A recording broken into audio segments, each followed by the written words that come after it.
Tim Akui akan menghadirkan saksi-saksi kunci termasuk mantan pejabat tinggi di Kepolisian Negara Republik Indonesia yang berpangkat Jenderal Bintang 3, wartawan nasional terkenal, serta alumni Fakultas Kehutanan UGM yang akan membawa ijazah pembanding di era yang sama, yakni tahun 1985.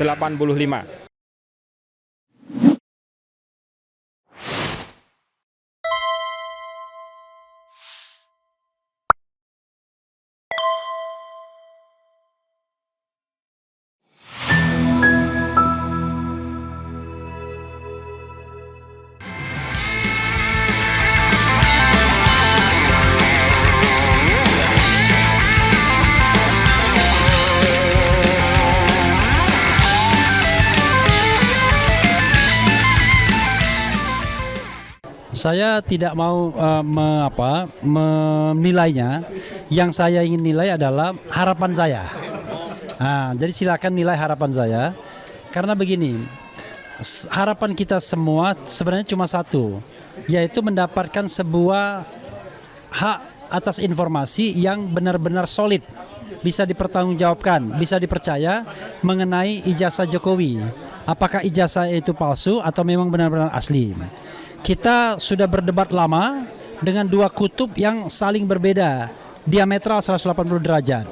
Pihak Jokowi mengatakan asli, tetapi RRT, di mana saya menjadi salah satu kuasa hukumnya, penasihat hukumnya, mengatakan palsu. Bahkan persentasenya tidak tanggung-tanggung, 99,9% palsu. Nah, dari Pengadilan Negeri Surakarta yang saya tahu bahwa ini sudah masuk tahap pembuktian, dan ini one step ahead dibandingkan Pengadilan Negeri Jakarta, Pengadilan Negeri Sleman, dan Pengadilan Negeri Surakarta sebelumnya, maka saya harap bahwa hakim tidak main-main dalam memberikan kesempatan untuk pembuktian ini. Jangan sampai kemudian kelihatannya gagah di awal, tapi nanti di ujungnya bengkok. Kita tidak mendapatkan sebuah proses pembuktian yang memadai, dan tiba-tiba diputuskan begitu saja dengan tanpa kita diyakinkan bahwa ada sebuah pembuktian yang memang membuat kita yakin bahwa ijazah itu asli atau palsu. Karena itulah marilah kita bersama-sama keep on eyes, ya. Kita pelototkan mata kita kepada Pengadilan Negeri Surakarta ini agar mereka mengerjakan tugas pengadilan yang sesungguhnya. Apa itu? Memberikan kepastian hukum, memberikan keadilan, memberikan kemanfaatan. Jadi pasti ijazahnya asli atau tidak, adil karena diucapkan atau diputuskan dengan benar, dengan alat-alat bukti yang sah, dengan proses yang memadai, dan kemudian bermanfaat bagi kita semua sehingga kita tidak lagi gaduh mengenai hal ini. Perkara kemudian proses selanjutnya mau diapakan setelah ada konfirmasi atau putusan pengadilan ini, itu soal lain. Tapi jangan lupa harus ada putusan yang inkrah, berkekuatan hukum tetap. Baru kemudian proses-proses lain bisa dilanjutkan. Nah, saya ingin mengatakan kawan-kawan semua, penersangkaan terhadap RRT itu, Roy, Rismond, dan Tifa, Roy Suryo, kemudian Rismond Sianipar dan Tifauzia Tiasuma, Dr. Tifa, itu sesungguhnya tidak sah. Kalau salah satunya dikenakan pasal fitnah misalnya, pasal 311 KUHP dengan ancaman hukuman 4 tahun. Dan itulah dasar untuk menersangkakan mereka, karena mereka mengatakan ijazah itu palsu 99,9%. Persoalannya adalah karena ini sudah masuk di ranah pengadilan, ya harus ada putusan pengadilan yang berkekuatan hukum tetap dulu untuk memproses mereka lebih lanjut. Dan proses itu bisa didapat di Pengadilan Negeri Surakarta ini atau di Pengadilan Tata Usaha Negara. Itulah dua proses pengadilan yang bisa membuktikan apakah ijazah ini palsu atau asli. Kalau palsu, maka selesai, ya, the game is over terhadap RRT. Kemudian kalau asli, kita akan lihat bagaimana proses selanjutnya. Ini yang paling penting. Jadi nanti tanggal 30 Desember kita datang lagi, tanggal 6 Desember kita datang lagi, kita yakinkan bahwa memang majelis hakim di sini berani, independen, kemudian bisa dipercaya, trusted, sehingga putusan yang dihasilkan oleh pengadilan negeri ini adalah putusan yang bertanggung jawab, putusan yang adil sesuai dengan ira-iranya, yaitu demi keadilan berdasarkan ketuhanan yang Maha Esa. Itu saja ya, makasih. Rilis. Dari tim Akui, mohon izin saya bacakan. Penggugat siapkan bukti untuk skakmat Jokowi. Surakarta 23 Desember 2025, Pengadilan Negeri Surakarta menggelar sidang pembuktian surat gugatan Citizen Lawsuit nomor 211-PDTG-2025-PN Surakarta. Perkara ini murni menyoal dugaan ketidaksesuaian dan keaslian ijazah Presiden ke-7 Republik Indonesia Joko Widodo dari Fakultas Kehutanan Universitas Gadjah Mada tahun 1985. Tim Akui menegaskan bahwa sidang ini bersifat terbuka untuk umum, yang artinya seluruh warga berhak untuk hadir dan menyaksikan langsung proses persidangan di PN Surakarta. Hal tersebut merupakan prinsip dari transparansi dan akuntabilitas peradilan. Tim Akui juga menekankan bahwa agenda sidang pembuktian bukti surat dari pihak penggugat sebagaimana ditetapkan dalam putusan sela PN Surakarta pada 9 Desember 2025 lalu. Putusan tersebut menolak eksepsi dari para tergugat, termasuk Jokowi sebagai tergugat 1 dan menyatakan PN Surakarta berwenang mengadili perkara nomor 211-PDTG-2025-PN Surakarta. Muhammad Taufik selaku Ketua Tim Akui menyebut dukungan dari sejumlah pakar hukum seperti Profesor Jimli Asidiki, Profesor Reza Indragiri yang menilai proses perdata di PN Surakarta sebagai forum yang tepat untuk memeriksa keaslian ijazah Jokowi. Beliau menambahkan bahwa tim Akui akan menghadirkan saksi-saksi kunci termasuk mantan pejabat tinggi di Kepolisian Negara Republik Indonesia yang berpangkat Jenderal Bintang 3, wartawan nasional terkenal, serta alumni Fakultas Kehutanan UGM yang akan membawa ijazah pembanding di era yang sama yakni tahun 1985. Muhammad Taufik juga merespon pernyataan Jokowi dalam wawancara eksklusif Kompas TV yang menyatakan siap menunjukkan ijazah aslinya di pengadilan. Kalau memang asli, tunjukkan di sini. Asli itu hanya satu. Kalau tidak ditunjukkan, maka ini menjadi pertanyaan besar bagi integritas negara hukum kita. Tegasnya. Terima kasih. Demikian pers rilis dari Tim Akui alumni UGM gugat Jokowi. Terima kasih. Saya tambahkan, saya perwakilan dari Empati, emak-emak peduli tanah air Indonesia, mewakili emak-emak yang ada di seluruh Indonesia, yang memang notabene memang mengharapkan ijazah dugaan palsu Jokowi ini segera terkuak. Padahal hanya selembar kertas itu pun sangat bermanfaat bagi kami karena itu membuktikan bahwa publik pertanggungjawaban Pak Jokowi harus dibuktikan senyata-nyatanya di sidang hari ini, Selasa ini, tanggal 23 Desember 2025 ini ternyata diundur sampai tanggal 30 Desember Selasa depan. Semoga mendatangkan hasil yang maksimal ya, karena semakin ditunda-tunda bahwasanya dari pihak sana saksi juga tidak sama sekali tidak hadir, hanya pengacara dari sana, dan kami berharap semuanya gentleman menunjukkan ijazahnya dan nantinya akan terbuka bahwa di mata Indonesia ini terlihat yang benar dan yang salah. Demikian dari saya ucapkan terima kasih. Semoga kedepannya akan lebih baik lagi untuk Presiden tahun 2029, jangan seperti sejarah tahun ini sudah dipimpin oleh seorang Jokowi yang saya harap luar biasa, penipu, zalim dan keji, pembohong. Demikian, terima kasih. Wassalamualaikum warahmatullahi wabarakatuh. Waalaikumsalam warahmatullahi wabarakatuh. Ini dari Forum Aksi, salah satu presidium Forum Aksi, Forum Alumni Kampus Seluruh Indonesia.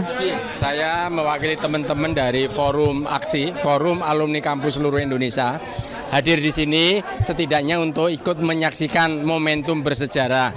Satu acara di mana Pengadilan Negeri Solo akan menyidangkan, menghadirkan bukti-bukti dan saksi dari kedua belah pihak. Kita berharap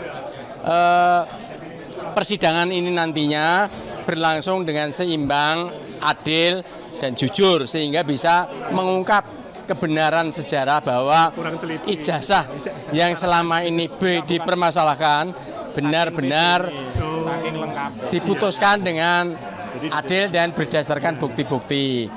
Dan kita berharap karena kecurigaan dan juga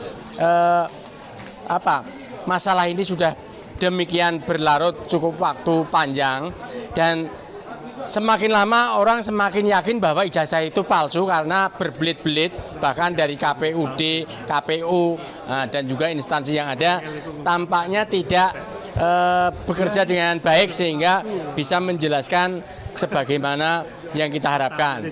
Ya, itu. Terima kasih. Oke. Sampai jumpa lagi rekan-rekan seluruh rakyat Indonesia di mana saja berada, Selasa 30 Desember 2025 di Pengadilan Negeri Surakarta. Abang sebagai penggugat, apakah abang tidak mau tahun baruan disuruh sidang tanggal 30? Sebetulnya sih begitu, Bang. Pengen juga liburan. Saya juga kan disuruh sidang tanggal 30 gimana? Tetapi begini, Bang. Apakah kita dianggap tidak punya keluarga, tidak punya Loh, anak saudara, Ya, yang penting teman? komitmen, tidak kemudian nanti diundur lagi. Kalau memang ada sidang dan itu benar-benar berlangsung dengan baik, ya pengorbanan itu terbayar. Kita lakukan lah ya. sebetulnya begini, Bang Michael. Pertanyaan ini pertanyaan luar biasa nih dari Bang Michael. Gini, Bang Michael. Hari ini tanggal 23 saya udah berkorban loh. Besok itu Natalan 24. Sama, Bang. Kemarin hari Sabtu ya, hari Sabtu kemarin saya itu harus ke Ponorogo karena jemput anak-anak yang pulang dari pondok, kan libur. Nah, dan mulai besok tanggal 24 sampai dengan tanggal 27 si salah satu anak kami itu pertandingan lomba di Ponorogo juga. Nah, otomatis Jadi pulang lagi Ponorogo dong. nah, dan menariknya, Bang, tadi jam 8:30 saya tuh baru sampai dari Ponorogo. Berangkat dari Ponorogo tadi jam 2:30 dini hari. Luar biasa. Iya, itu. Jauh dari Jakarta juga. Iya, semalam Pak Normadi juga baru datang nih. Iya, saya- Iya, pengen makanya. menyaksikan bagaimana persidangan ini berjalan dengan Makanya ini loh, Bang. Ini yang kita bikin sejarah di Pengadilan Negeri Surakarta itu tidak hanya sekedar ingin membuktikan ya ijazah Jokowi itu asli atau palsu, tidak hanya sekedar itu. Kalau tadi Pak Nurmadi sudah katakan, ya semakin berlarut-larutnya kasus ini sebetulnya mengindikasikan sekaligus menjelaskan kepada publik bahwa ijazah Joko Widodo itu adalah palsu. Tetapi yang lebih besar daripada itu semua, saya sepakat dengan apa yang disampaikan oleh Bang Rismon tempo hari di acara Rakyat Bersuara di salah satu stasiun televisi nasional, bahwa dari kasus ijazah palsu ini sejatinya ada pesan yang sangat-sangat luhur, sangat-sangat mulia, yakni apa? Tentang kemanusiaan, tentang humanity. Nah, makanya kalau tadi Bang Michael, kalau besok tanggal 30 kita harus datang ke PN Surakarta lagi untuk mengikuti sidang lanjutan. Apakah kita tidak eman-eman? Apakah kita tidak menyayangkan untuk acara liburan bersama keluarga? Pengennya juga begitu. Karena itu kasus ini sederhana, simpel, tetapi menjadi begitu pelik ya, sehingga menguras energi anak bangsa. Kapan mau berakhir? Berakhirnya juga akan dari Pengadilan Negeri Surakarta ini. Maka optimisme senantiasa ada pada kami selaku penggugat, sekaligus ini juga harus dimiliki oleh seluruh rakyat Indonesia. Makanya tadi di dalam kesempatan pers conference ini kami juga melakukan ya tanda tangan simbolisasi ya bentuk kemanusiaan ke sebuah figura yang berisi salinan ijazah Joko Widodo yang kami dapatkan dari KPUD Surakarta, yang itu tempel tutupin. yang kami perkecil ya, kemudian kami letakkan di bawah itu sebagai sebuah bentuk karya seni. Itu nanti akan kami lelang, hasil dari lelang itu nanti akan kami gunakan untuk aksi kemanusiaan bagi saudara-saudara kita yang ada di Aceh, Sumatera Utara, Sumatera Barat pada khususnya ya, yang saat ini tengah berjuang untuk mempertahankan hidup mereka dan juga keluarga mereka. Nah, jadi sekali lagi kasus ini menyampaikan pesan untuk kita semua bahwa inilah saatnya kita untuk mewujudkan kemanusiaan yang adil dan beradab demi tercapainya keadilan sosial bagi seluruh rakyat Indonesia. Luar biasa. Tuh udah 2 sila tuh. Iya. Tinggal kita semua masih percaya kepada Tuhan nggak? Nah, Ya tadi kan Pak Taufik juga bilang begitu. Ya, kalau Ya, kita berdasarkan percaya pada Tuhan, hakim ini tidak main-main sebagai wakil Tuhan di muka bumi untuk Ya, menurut saya sih hakimnya pengadilan PN Surakarta ini adalah palu yang paling berat sepanjang sejarah Indonesia. Iya. Karena dia harus membuktikan apakah Presiden ke-7 Republik Indonesia itu sah atau tidak. Ya, betul. Meskipun tadi tentu kita kurang begitu puas dengan hasil persidangan hari ini. Tanggal 30 saya Ya, tetapi kami mempunyai positive feeling ya dan positive thinking yang insya Allah energi ketuhanan ya sebagaimana tadi oleh Bang Michael sampaikan itu akan selalu membersamai dalam proses sidang CLS di PN Surakarta ini. Karena itu ya untuk saudara-saudaraku di mana saja berada khususnya di Aceh, Sumatera Utara, Sumatera Barat, juga kemarin yang terakhir ada di Tegal, Pantura ya. Kemudian juga ya di mana saja berada, mari bantu kita, bantu kami semuanya, kuatkan dengan doa terbaik dari saudara-saudaraku semua. Karena sebetulnya kami, Bang, saya sendiri secara pribadi sebetulnya pengen, karena kan saya kan sebagai anggota Tagana, Taruna Siaga Bencana. Jadi ketika ada bencana seperti itu, ya Allah, makanya ini saya juga kecewa terhadap Presiden Prabowo Subianto nih tidak segera menetapkan status sebagai bencana nasional. Pak Prabowo, tolong ya, Anda tidak terlambat untuk mengatakan bahwa bencana di Pulau Sumatera, Aceh, Sumatera Utara, Sumatera Barat itu harus segera ditetapkan jadi bencana nasional. Tolong Pak Prabowo. Ya, oke saudaraku semua yang saat ini sedang berjuang mempertahankan hidup karena bencana alam, sabar, kalian tidak sendirian. Ya, ada jutaan rakyat saudara-saudara kalian, saudara-saudara kita yang senantiasa peduli dan diantaranya adalah saudara-saudara Anda, saudara-saudara kalian yang ada di Solo Raya dan sekitarnya. Merdeka! ini pesan terakhir nih, tetapi untuk menutup, marilah kita semua, terutama para pejabat, jagalah sopan santun dan jagalah, jangan kita setiap hari minta-minta investasi dari asing, tetapi begitu asing mau membantu kita, Pak Tito Karnavian itu saya sangat sayangkan ya kata-katanya. Malaysia itu bantu cuma sedikit. Nah, dan kita ditegur.